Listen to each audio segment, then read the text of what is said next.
Hello guys, আসসালামু আলাইকুম। Welcome to my channel the industry ব্লগে আপনাদেরকে স্বাগতম। কেমন আছেন আপনারা সবাই? তো আজকে ব্লগটি শুরু করেছি ঈদের পূর্ব প্রস্তুতি নিয়ে। এখানে নারকেল 4টা ঝুলানো হয়েছে। এখন নারকেলগুলোকে আমি ফেটে তারপর কুড়ো নিতে বসে গিয়েছি। আর নারকেলগুলো কিন্তু আমি কুড়াই বাসায়। বাবার বাড়িতেও আমি কুড়াতাম, এখন শ্বশুরবাড়িতে এসে আমি কুড়াই, কারণ সবার হাতের নারকেল কুড়ানো আবার আমাদের পছন্দ হয় না, তাই নিজেই করি।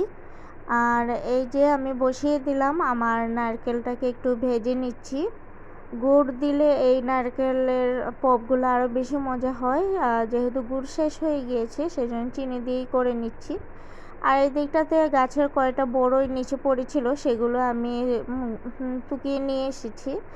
আর আমার গাছের কয়েকটা শিম ধরেছিল, তো ওই দিকটাতে না যাওয়ায় শিমগুলো নষ্ট হয়ে গিয়েছে প্রায়। তারপরও নিজের গাছের জিনিস এগুলো নিয়ে এসেছি। তো তারপর সন্ধ্যার পরে একটু বাইরে গিয়েছিলাম, আমার আম্মা আব্বার জন্য কিছু কাপড় চোপড় কিনতে গিয়েছিলাম। তো এখন কাপড় চোপড় নিয়েছি, কিন্তু এই দিকটাতে পেটে খুব খিদে লেগেছে, মানে অনেক দিন ধরে ইচ্ছে করছিল গ্রিল খাওয়ার জন্য। তো পরোটা আর হাফ গ্রিল নিয়ে নিলাম আমি আর আমার অ্যাসিস্ট্যান্ট মিলে।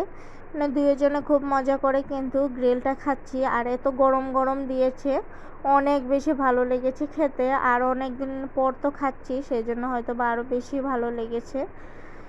তো আসলে মার্কেটে ঘুরতে ঘুরতে হঠাৎ দেখবেন পেটে খিদা লেগে যায়, তখন কিন্তু ঠিকই কোনো না কোনো কিছু খেতে ইচ্ছে করে। আর খাবার খেলে এনার্জিটা ভালো মতোই পাওয়া যায়।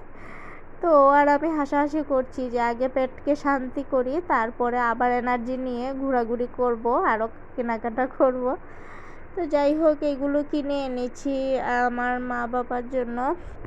যেহেতু আমার আম্মা আব্বার কাছে এখন কেউই থাকেন না, সবাই কিন্তু দেশের বাইরে আছেন। একজন, সব ভাই বোনে আমরা বাইরে থাকি।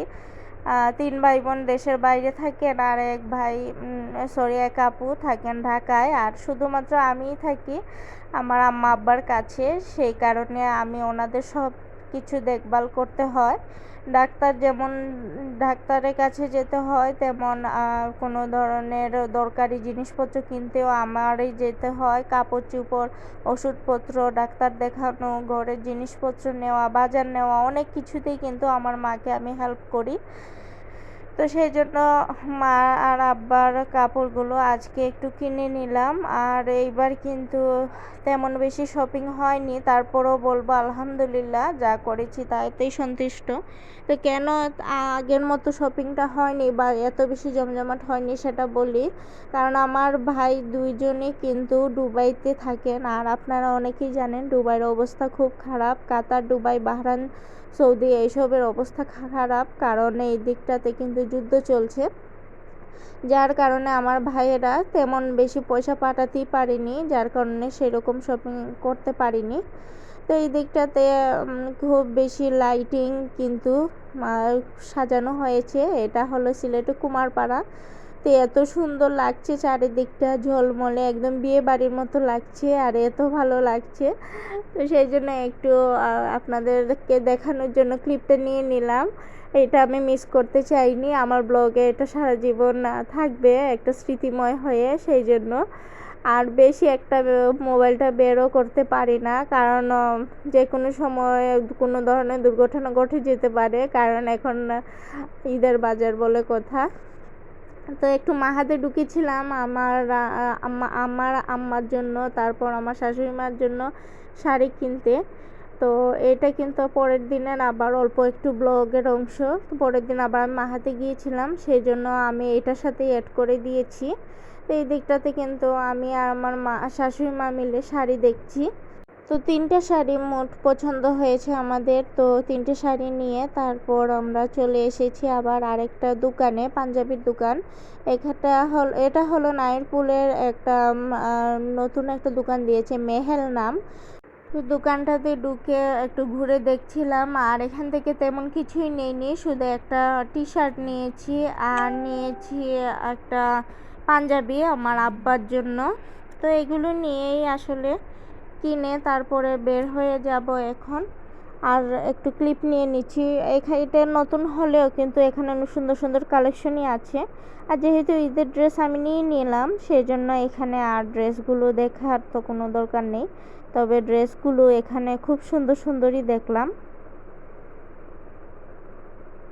তো আপনাদের কাছে আমি একটা লাইক চেয়ে নিচ্ছি, এই মহামূল্যবান লাইকটি দিয়ে আমাকে প্লিজ হেল্প করবেন। আর যে যেখান থেকে দেখছেন একটু সাবস্ক্রাইব করে দেখবেন প্লিজ। আর যারা অলরেডি আমার পাশে আছেন আপনাদেরকে অসংখ্য ধন্যবাদ। তো এখন চলে এসেছি আবার আমার আম্মার বাসায়, রাত বাজে 11টা। তো আমি চলে এসেছি যেহেতু আমার মার বাসা কাছেই, তো ওনাদের বাজারগুলো দিয়ে যেতে এসেছি। কিন্তু শাড়িটা যে আমি নিয়েছিলাম একা একা, এই শাড়িটা কিন্তু আমার আম্মার তেমন বেশি পছন্দ হয়নি। যদিও আমার আম্মা ইন্ডিয়ান প্রিন্ট বেশি পরেন, এটা ইন্ডিয়ান প্রিন্টই ঠিকই, কিন্তু এত বেশি ভালো লাগেনি। দাম অনুসারে কিন্তু শাড়িটা হয়নি। এটা 1800 দাম নিয়েছিল। উনি বলেছেন আমি ঠকে গিয়েছি আসলে। তো এখন কালকে আবার এটা চেঞ্জ করতে যাব। আর এই দিকটাতে আমার আব্বার জন্য লুঙ্গি, তারপর এগুলো টেলার্সে ছিল, পাঞ্জাবিগুলো এর আগে বানাতে দিয়ে দিয়েছিলাম। এখন টেলার্স থেকে এগুলো আনা হয়ে গিয়েছে, খুব সুন্দর হয়েছে কিন্তু পাঞ্জাবিগুলো বানিয়ে। তো এইবার কিন্তু আমার আব্বাকে রেডিমেড পাঞ্জাবি খুব কমে আমরা দিয়েছি, সবগুলো বানিয়ে দিয়েছি।